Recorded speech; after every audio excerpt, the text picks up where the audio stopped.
Hey, I'm gonna do a quick video on how I set up my crappie jig for fall fishing. This is a great time of the year to be out on the lake. I really enjoy it. The weather's nice. I mean, it's mid-October. I'm wearing shorts and a t-shirt right now, but you know, hoodie in the mornings, it's cool in the evenings. It's a great time to be fishing. But in the fall, I really make the transition from minnows. I use a lot of live minnows in the summer and early fall, and then as we get later in the year, I switch over to a little crappie jig. Now, obviously, this is no secret bait. I mean, this thing people have caught millions of crappie on that bait right there. But I'm just gonna kind of run through how I set mine up. I'm not saying it's any different than anybody else's, but I do some things that I'm pretty particular about that I think helps get me a couple more bites. So first things first, I just have, you know, a 7 foot, 6.5 to a 7 foot spinning rod. I use a medium action. You could honestly go to a medium heavy and it would be okay. You just don't want to pull that bait away from them. Really, it depends on your water depth. So let's say like in the dead of winter, if I'm fishing 35 to 40 foot deep, I'll go to that medium heavy just that way so I can stick them fish on a real deep, you know, drop if I'm dropping down 30, 40, 45 feet deep. This time of the year, they're not all the way down there just yet, so I kind of stick with that medium action rod. That way it'll load up good and I don't pull it away from them. But like I was saying, a 7 foot, 6.5 to a 7 foot spinning rod, medium to a medium heavy, and then I use high visibility yellow braid. This right here is 10-pound braided line. I like the high visibility, you know, whether it be yellow, the pink, neon green, whatever it is. I'm also a fishing guide on Lake Wedowee, so I take people sometimes that, you know, they've never fished before or they have very little experience. So having that yellow line is a good way for people to see their line.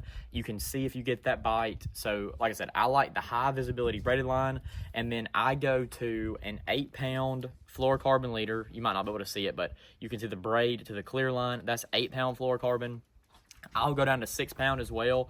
I really like to stay around 8 because you're not going to break off as much. If you're getting around any structure, it's a little bit stronger line and it's not going to pop it off as easily.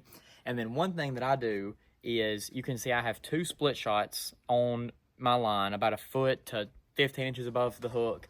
And then I have my little crappie jig head, and that's a really small head. I mean, it might be a 3/32 or a 1/16 with that little, you know, Bobby Garland 2-inch minnow. The reason I do that is I don't like to oversize the jig head. So if you think about a regular minnow, it doesn't have some big ball head on it swimming around. It don't have a football helmet on.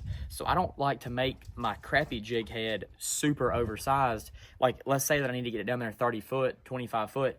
I just do that with the split shots. I don't want to have a big bulky head on my bait. It doesn't look right. It falls kind of funny. It's just, to me, I don't get as many bites when I put all my weight on the jig head. I use a small jig head. Like, I pretty much use the same size jig head year round. I just vary it with the split shot. So right now I'm using 2. You can see they're about a foot to 15 inches above the line. Another thing that does, if you're using a live scope or an active target, like a lot of what I fish is big wads of fish. You know, if I'm out here by myself, I'll go mess around with individual fish. But if I'm taking somebody fishing, you know, I'm looking for the biggest group of fish possible. So there might be 40, 50, 60 fish in a pile or on some standing trees or whatever it is. You have to be able to tell, you know, what's my bait and what's the fish. When you have just a little jig down there, it looks the exact same as those fish on the scope. But whenever you add them 2 split shots, you can see very easily. Like, you can track your bait all the way down, and even when it's down there, because you're going to have your 2 dots right above it. So it's a really good way for you to track your bait on the live scope as well.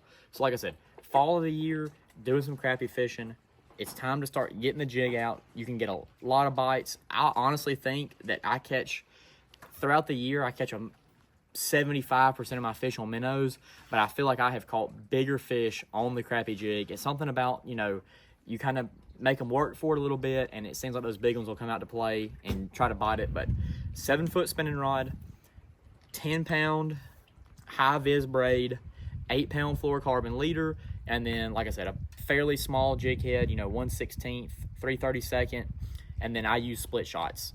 In the springtime, I might use just one really small one. In the wintertime, I might put 3 on there. So like I said, that's my crappie setup for some jig fishing. If you're looking for any of this equipment, check out McKenzie's Bait and Tackle up in Temple, Georgia. They can get you hooked up. That's where I get all my stuff from. So if you go in there, they can tell you what you need. And like I said, that's my jig setup for crappie.